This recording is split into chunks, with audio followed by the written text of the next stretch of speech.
वालेकुम viewers, welcome to my channel. Viewers, उम्मीद करती हूँ आप सब लोग खैरियत से होंगे। व्यूवर्स, आज मैं आपके साथ एक बहुत ही अच्छी एंटीबायोटिक के बारे में रिव्यू करने जा रही हूँ जिसका नाम है प्रिवेंट टैबलेट। प्रिवेंट टैबलेट जो कि 500 mg की पोटेंसी में अवेलेबल होती है, उसके बारे में मैं आज आपको रिव्यू करूंगी कि इसको आप किस तरह से इस्तेमाल कर सकते हैं, इसके बेनिफिट्स क्या हैं, इसके साइड इफेक्ट्स क्या हो सकते हैं और जी हाँ, इसकी कॉन्ट्राइंडिकेशंस क्या हैं। तो व्यूवर्स, प्रिवेंट टैबलेट के बारे में कंप्लीट रिव्यू आज की वीडियो में आप जान सकते हैं। इससे पहले मैं आपसे गुजारिश करती हूँ कि आप मेरे चैनल को सब्सक्राइब कर दीजिए ताकि मेडिसिन से रिलेटेड इन्फॉर्मेशन डेली बेसिस पर मैं आप तक पहुंचाती रहूँ। तो व्यूवर्स, प्रिवेंट टैबलेट जो है वो 500 mg की स्ट्रेंथ में अवेलेबल होती है, जो कि बहुत ज़्यादा स्ट्रेंथ होती है। ठीक है जी। इसमें इसकी कंपोजिशन की बात कर लें तो इसमें टिनिडाजोल पाया जाता है। टिनिडाजोल जो कि एक एंटीबायोटिक है, ये मुख्तलिफ तरह के बैक्टीरियल इन्फेक्शन को ट्रीट करने के लिए इस्तेमाल की जाती है क्योंकि ये एक एंटीबायोटिक है। उसके अलावा इसकी पैकेजिंग की बात कर लें तो इसमें 30 टैबलेट्स का पैक होता है जो कि 332 रुपए में आपको किसी भी मेडिकल स्टोर से इजीली मिल जाता है। व्यूवर्स, इसके बेनिफिट्स की बात करते हैं तो व्यूवर्स,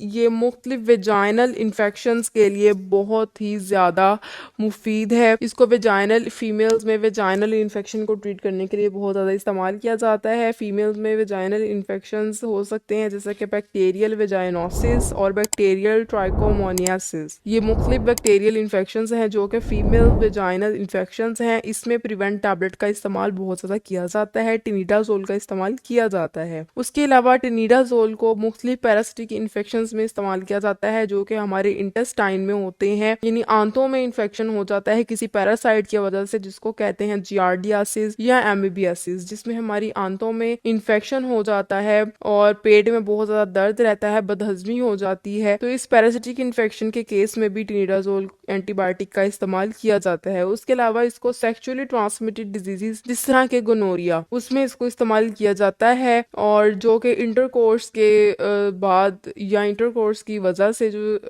डिजीजेस ट्रांसमिट होती हैं उनको सेक्सुअली ट्रांसमिटेड डिजीज कहा जाता है, उसमें भी इस एंटीबायोटिक का इस्तेमाल किया जाता है। तो व्यूवर्स, इसके तमाम बेनिफिट्स, यानी इसको बैक्टीरियल इन्फेक्शंस की ट्रीटमेंट में इस्तेमाल किया जाता है। ये बैक्टीरिया की ग्रोथ को स्टॉप करता है और इस तरह से मुख्तलिफ बैक्टीरियल इन्फेक्शंस को ट्रीट करता है। व्यूवर्स, अगर हम इसकी डोज की बात करें, जैसे कि ये 500 mg इसकी पोटेंसी है, तो इसको हमने दिन में एक मरतबा ही इस्तेमाल करना होता है इस एंटीबायोटिक को, और खाने के साथ। व्यूवर्स, इसकी कॉन्ट्राइंडिकेशंस की बात कर लेते हैं तो व्यूवर्स, वो प्रेग्नेंट फीमेल्स इसको बिल्कुल भी इस्तेमाल नहीं कर सकती जब तक कि वो अपने डॉक्टर से इसको रिकमेंड ना करवा लें, क्योंकि इसकी पोटेंसी बहुत ज़्यादा है, 500 mg है। तो प्रेगनेंसी में तो ये बिल्कुल भी इस्तेमाल नहीं कर सकते, ब्रेस्ट फीडिंग के दौरान भी इस्तेमाल नहीं कर सकते। उसके अलावा वो पेशेंट्स जो एलर्जिक हैं वो इसको इस्तेमाल नहीं कर सकते। लिवर और किडनी के पेशेंट्स भी इसको इस्तेमाल नहीं कर सकते।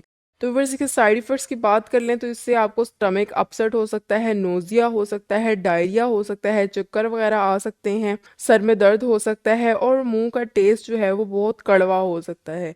ये इसके कुछ कॉमन साइड इफ़ेक्ट्स थे। व्यूवर्स, अगर आपको इन्फॉर्मेशन पसंद आए इसको ज़रूर लाइक कीजिएगा और मेरे चैनल को ज़रूर सब्सक्राइब कर दीजिएगा। Thank you. अल्लाह हाफिज़।